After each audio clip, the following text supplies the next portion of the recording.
আলাইকুম। বাংলাদেশ বেতার রাজশাহী স্থানীয় সংবাদ পড়ছি রুকসানা আক্তার লাকি। রাজশাহী মেট্রোপলিটন পুলিশের মাসিক কল্যাণ সভা অনুষ্ঠিত হয়েছে। আজ সকালে রাজশাহী পুলিশ লাইন্স ড্রিল শেডে অনুষ্ঠিত ওই সভায় সভাপতিত্ব করেন আরএমপি কমিশনার মোহাম্মদ আবু সুফিয়ান।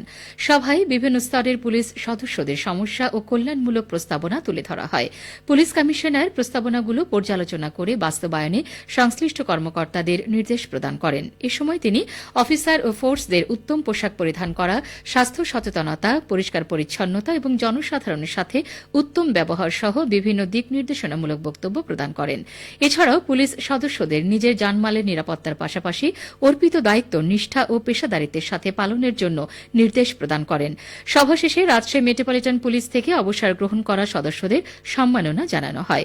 এ সময় উপস্থিত ছিলেন আরএমপির নগর বিশেষ শাখার বিশেষ police super K M Ariful Haque এবং পিওএম বিভাগের উপপুলিশ কমিশনার বিভূতিভূষণ ব্যানার্জি।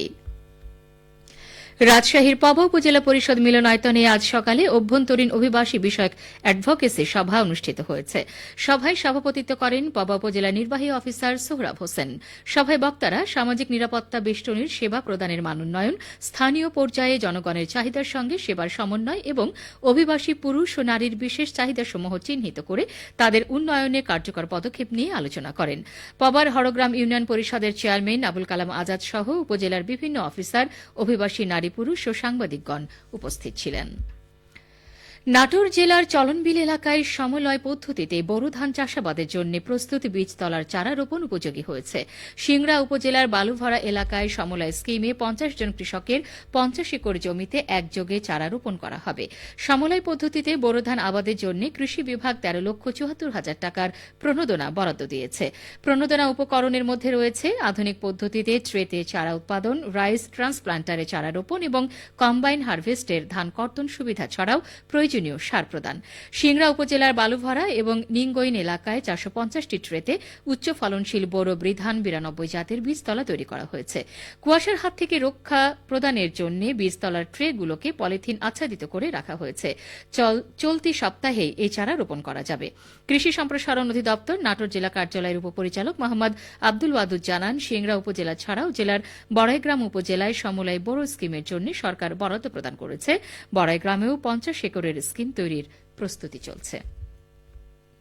চলনবিল অধ্যুষিত সিরাজগঞ্জের তাড়াশ, উল্লাপাড়া, রায়গঞ্জ ও শাহজাদপুরের শুটকি চাতালগুলোতে শুটকি উৎপাদনের ধুম পড়েছে।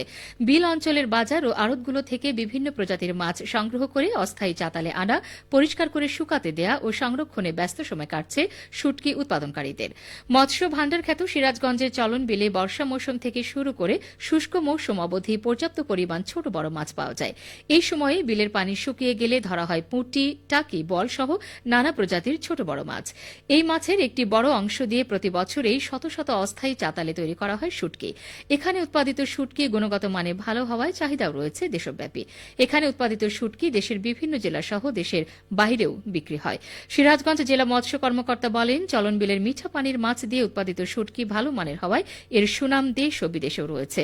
এবছর জেলায় শুটকি উৎপাদনের লক্ষ্যমাত্রা ধরা হয়েছে ৩৫০ মেট্রিক টন। এর পরিমাণ আরও বাড়াতে শুটকি উৎপাদনকারীদের প্রশিক্ষণ দেওয়া হচ্ছে। পাবনার বাজার ভরে গেছে ঈশ্বরদী উপজেলায় উৎপাদিত শিমে। জেলার গণ্ডি পেরিয়ে শিম যাচ্ছে দেশের বিভিন্ন প্রান্তে। এবার ভালো ফলন হওয়ায় খুশি কৃষকরা। পাশাপাশি খুচরা বাজারে সহনীয় পর্যায়ে দাম থাকায় খুশি ক্রেতারাও। ঈশ্বরদী উপজেলা কৃষি কর্মকর্তা জানান, ঈশ্বরদীতে এবছর ৬,০৮২ হেক্টর জমিতে শীতকালীন সবজি চাষ হয়েছে। এর মধ্যে শিম আবাদ হয়েছে ১,২৯০ হেক্টরে। শিম উৎপাদনের লক্ষ্যমাত্রা নির্ধারণ করা হয়েছে ৩০,৫০০ টন। অতিবৃষ্টিতে কিছুটা ক্ষতি হলেও বর্তমানে ভালো ফলন হচ্ছে। এতে কৃষকরা তাদের ক্ষতি পুষিয়ে নিতে পারবেন বলে আশা করেন তিনি। খেলার খবর, ক্রিকেট। রাজশাহী মুক্তিযুদ্ধ স্মৃতি স্টেডিয়ামে মহান বিজয় দিবস উপলক্ষে আয়োজিত টি-২০ ক্রিকেট প্রতিযোগিতা শুরু হয়েছে। আজ সকালে প্রতিযোগিতার উদ্বোধন করেন রাজশাহী বিভাগীয় কমিশনার খন্দকার আজিম আহমেদ। এ সময় তিনি অংশগ্রহণকারী খেলোয়াড়দের সাথে শুভেচ্ছা বিনিময় করেন। রাজশাহী জেলা প্রশাসক আফিয়া আক্তারের সভাপতিত্বে অনুষ্ঠানে স্বাগত বক্তব্য রাখেন জেলা ক্রীড়া অফিসার গৌতম কুমার সরকার। অনূর্ধ্ব ১৪ দল বাছাইয়ের লক্ষ্যে রাজশাহী জেলা ক্রীড়া সংস্থার সহযোগিতায় এই টুর্নামেন্টের আয়োজন করেছে জেলা ক্রীড়া অফিস। এই টুর্নামেন্টে ৪টি দল অংশগ্রহণ করছে। সবশেষে আবহাওয়া। আজ দুপুর 2টোয় রাজশাহীতে তাপমাত্রা ছিল 25.7 ডিগ্রি সেলসিয়াস। এ সময় বাতাসে আপেক্ষিক আর্দ্রতার পরিমাণ ছিল 44%। রাজশাহী ও পার্শ্ববর্তী এলাকায় আজ সূর্যাস্ত সন্ধ্যে 5:24। সংবাদ শেষ হল। আমাদের পরবর্তী সংবাদ বিকেল 4:05।